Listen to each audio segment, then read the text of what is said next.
कहते हैं प्रेम कब, कहाँ और किसको किससे हो जाए खुद दिल भी नहीं जानता। बिहार के एक बिजली मिस्त्री की लव स्टोरी वायरल हो रही है। घर में पंखा ठीक करने आए मिस्त्री से लड़की को प्यार हो गया और उसने शादी भी कर ली। लड़के ने बताया कि लड़की कभी पंखा, कभी लाइट तो कभी डिश खराब होने का हवाला देकर उसे घर बुलाती थी। इसी दौरान दोनों में प्यार हो गया। लड़की ने कहा कि हमारा इनके बिना मन ही नहीं लगता था। कोलकाता पुलिस ने एक शख्स को ब्रेकअप के बाद अपनी एक्स गर्लफ्रेंड से बदला लेने के आरोप में गिरफ्तार किया है। आरोपी 25 वर्षीय सुमन सिकंदर ने अपनी एक्स गर्लफ्रेंड को 4 महीनों में अमेज़ॉन और फ्लिपकार्ट से 300 से अधिक कैश ऑन डिलीवरी ऑर्डर कर दिए। इसकी वजह से परेशान होकर महिला ने लेक टाउन पुलिस स्टेशन में मामला दर्ज करा दिया। आरोपी ने पूछताछ में बताया कि उसकी एक्स को ऑनलाइन शॉपिंग बहुत पसंद थी और वह अक्सर गिफ्ट मंगाती थी।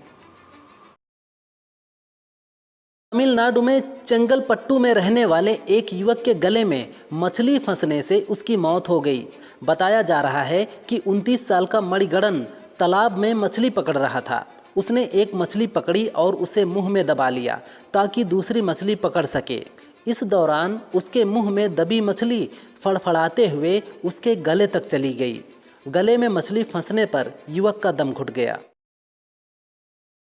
तमिलनाडु के कोयम्बटूर से शर्मनाक मामला सामने आया है।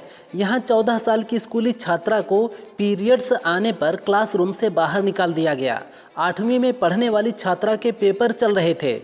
ऐसे में प्रिंसिपल ने छात्रा को 5 दिनों तक इसी तरह क्लासरूम के बाहर बैठकर परीक्षा देने को कहा। मजबूर छात्रा ने 5 दिनों तक क्लासरूम के बाहर बैठकर परीक्षा दी। घटना का वीडियो वायरल होने पर जांच के आदेश दिए गए हैं। 26/11 मुंबई हमलों के आरोपी तहव्वुर राणा के भारत लाए जाने पर सपा सांसद अवधेश प्रसाद ने कहा, हमें अपनी न्यायपालिका पर गर्व है। ऐसे मामले में कानून अपना काम करेगा और न्यायपालिका ऐसा फैसला देगी कि देश में ऐसी घटना फिर कभी नहीं दोहराई जाए। भाजपा पिछले 10 सालों से केंद्र में सत्ता में है। उन्हें तहव्वुर राणा को और पहले ही भारत ले आना चाहिए था। मुंबई हमले के मास्टरमाइंड आतंकी तहव्वुर हसन राणा को अमेरिका से सफलतापूर्वक प्रत्यर्पित कर भारत लाया गया है। इस पर अमेरिका ने भी प्रतिक्रिया दी है। अमेरिकी न्याय विभाग ने कहा, न्याय दिलाने के लिए ये अहम कदम है। 26/11 के पीड़ितों को न्याय मिलेगा। बताया जा रहा है कि NIA राणा पर UAPA के तहत केस चलाएगी। गाजियाबाद जिले में 142.71 हेक्टेयर सरकारी भूमि पर वक्फ बोर्ड ने कब्जा किया हुआ है। इन संपत्तियों की संख्या 445 है, जबकि जिले में शिया और सुन्नी वक्फ बोर्ड की संपत्ति की संख्या 709 है। जिला अल्पसंख्यक कल्याण विभाग के द्वारा किए गए सर्वे में इसकी जानकारी सामने आई है। संसद के दोनों सदनों में वक्फ संशोधन बिल पेश होने से पहले प्रदेश सरकार ने वक्फ की संपत्ति का सर्वे कराया था। देश के कई राज्यों में बारिश हो रही है। इस बीच बिहार में बिजली गिरने और बारिश के कारण हुए अन्य हादसों में 48 लोगों की मौत हो चुकी है, जबकि उत्तर प्रदेश में वज्रपात से 14 लोगों की जान जा चुकी है। ऐसे में आप अगर घर से बाहर निकल रहे हैं तो सावधान रहें। बारिश हो रही है और बिजली चमक रही है तो कभी भी खुले में और पेड़ के नीचे खड़े ना हों। अमेरिका और चीन के बीच जारी ट्रेड वार के चलते भारतीय ग्राहकों को फायदा हो सकता है। अमेरिका ने चीन पर 125% टैरिफ लगाया है।